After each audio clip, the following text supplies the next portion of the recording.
Hey guys, what is going on? Oh, my light that is on me is very, very warm. Let's see what it looks like without it. That's way better. Okay. Hey guys, how are you doing? I look a little different tonight because I'm coming at you from my car. I ended up being the one who was doing the grocery run tonight, so I did the grocery run, and then I just found like a nice quiet spot to pull over and do this before I go back to my crazy house.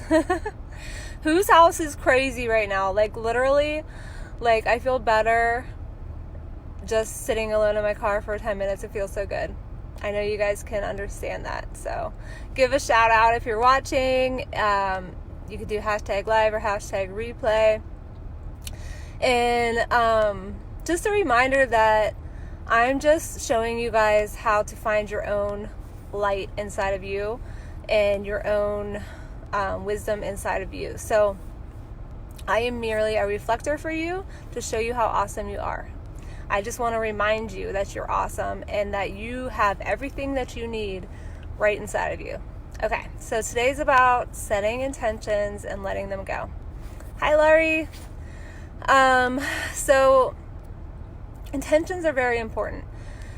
There's this kind of balance between like setting goals, setting intentions, and kind of letting them go, right? So this is how I do it. You guys, if you have a way that you do it, definitely chime in. But right now, I think that we're all being asked to kind of surrender a lot, and really lean into our trust. So this is kind of how I do it. And, so take it or leave it, whatever feels good for you. But so in the morning,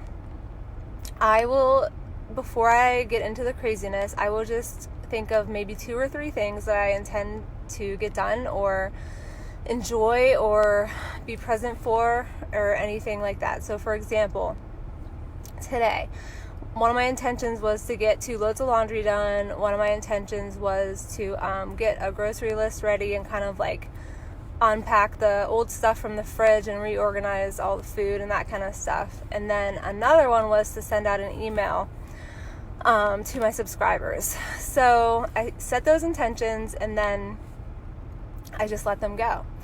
And what that means to me is trusting that the most benevolent outcome will happen for all of those things. So have you heard of the most benevolent outcome before? It's a really cool idea that helps me surrender.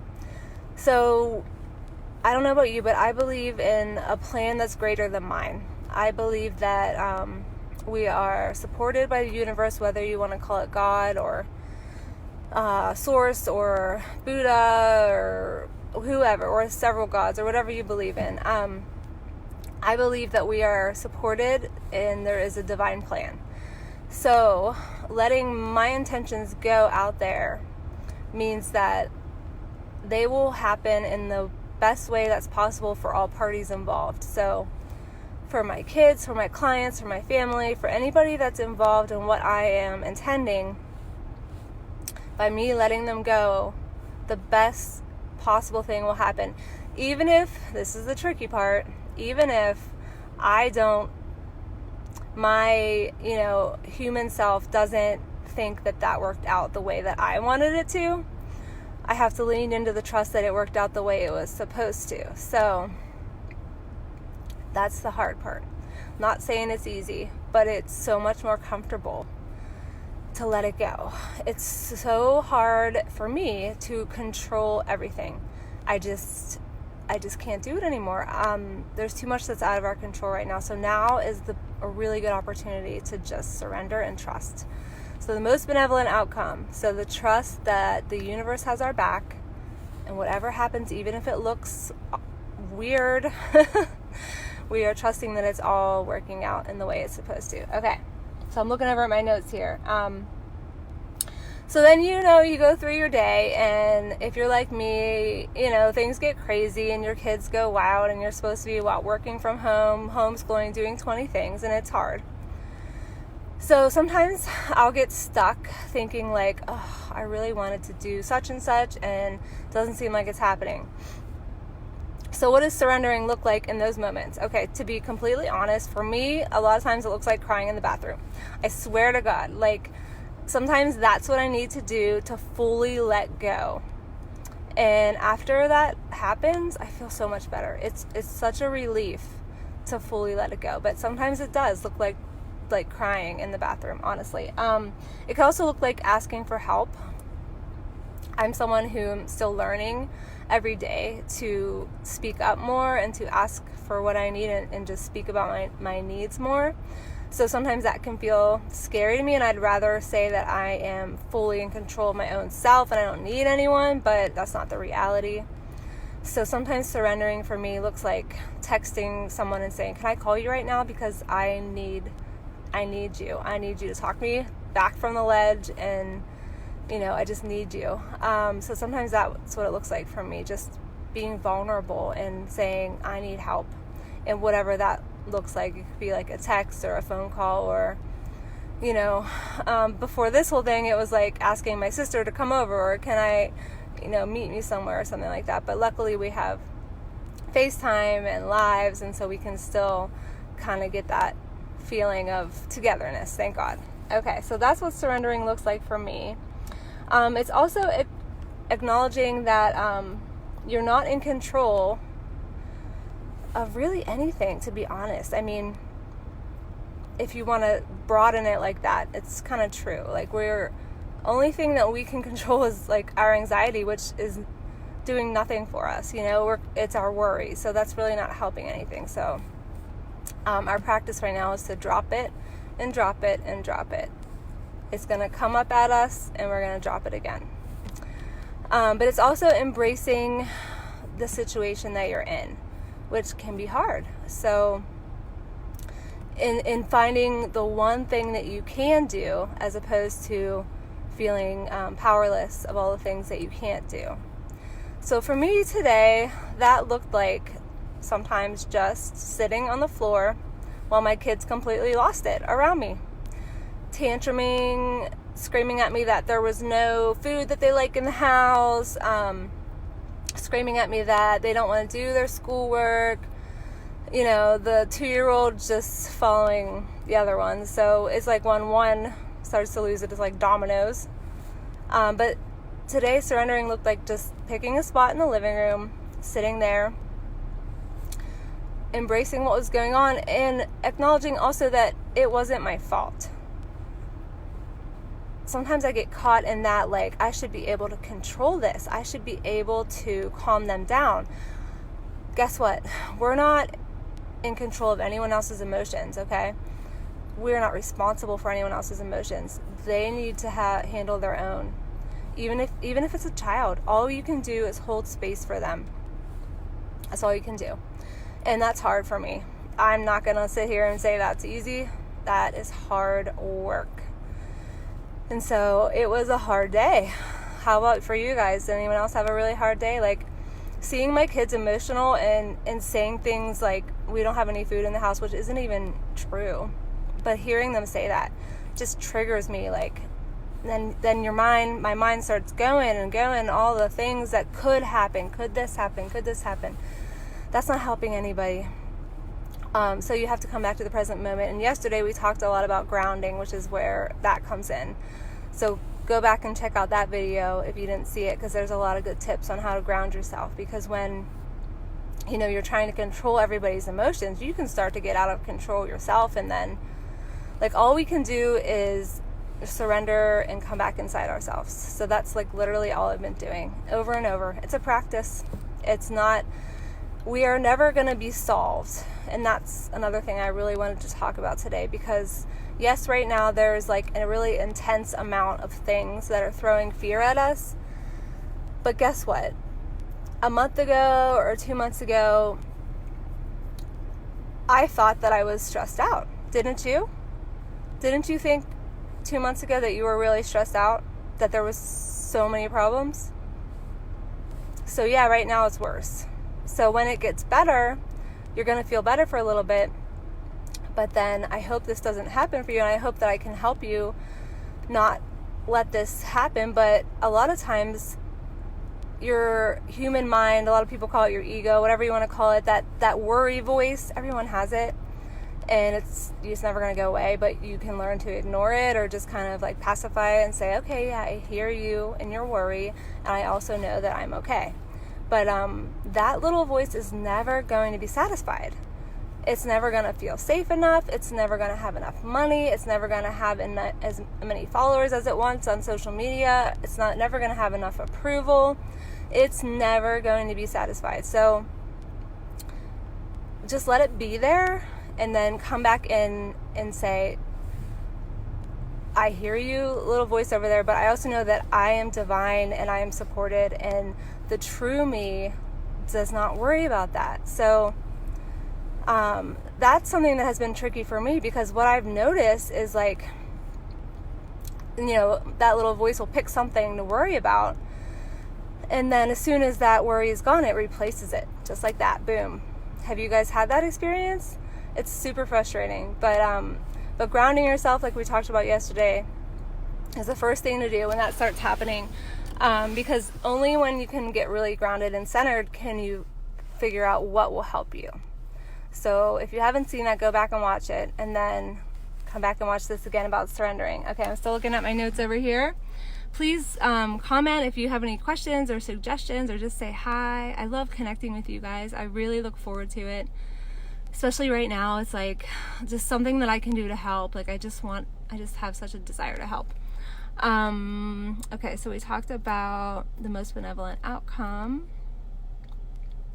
We talked about what surrender looks like for me. I'd love to hear what surrender looks like for you.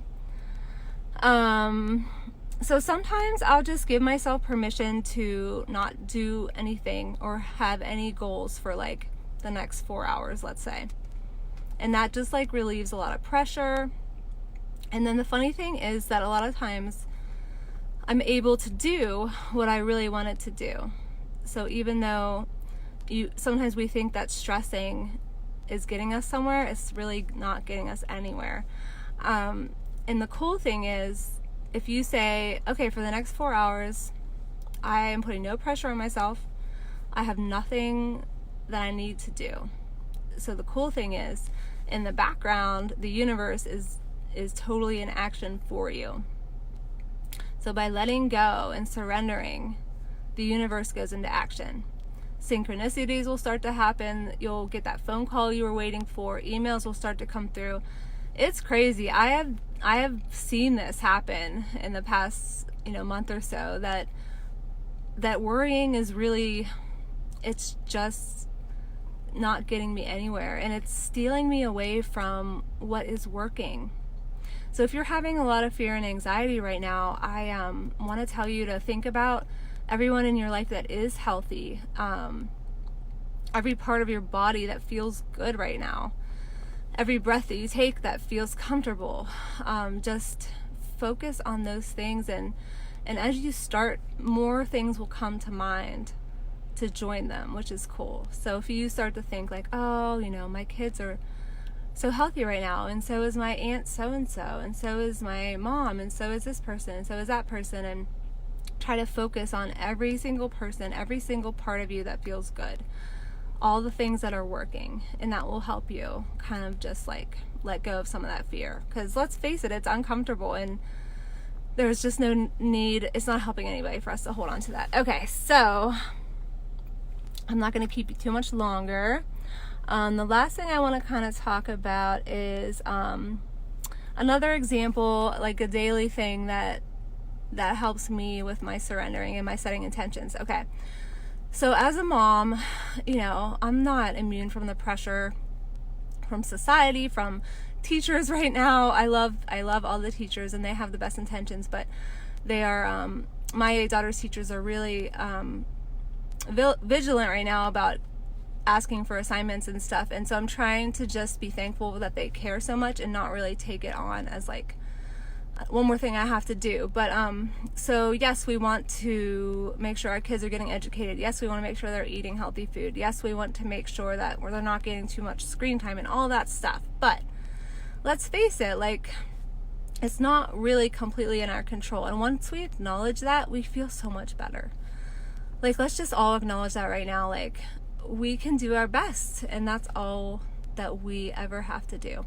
So I will say, for me, having like a super strict schedule does not work for me. I just get angry then. I get angry when nobody's eating at this time that we're supposed to eat. I just, it doesn't work. So what I do is I'll give them, my kids, like a window and say like, okay, we're gonna eat breakfast somewhere in this time, and we're not gonna go on our tablets until after breakfast and schoolwork. But I don't have like a specific exact time, because that just bogs me down and makes me crazy. But that's kind of like an example of setting an intention. Like, I'm intending to feed my kids and I'm intending to have them get their schoolwork done. But if it doesn't happen until 4, if it doesn't happen until 7 p.m., I'm not going to go bananas, because that's just unhealthy for me.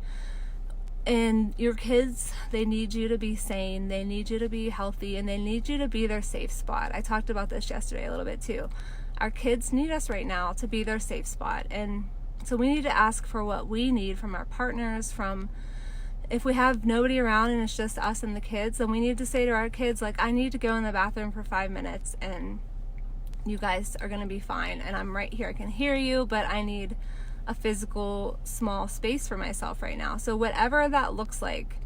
And that's another thing you can set your intentions for and let go, is I need to take several breaks today.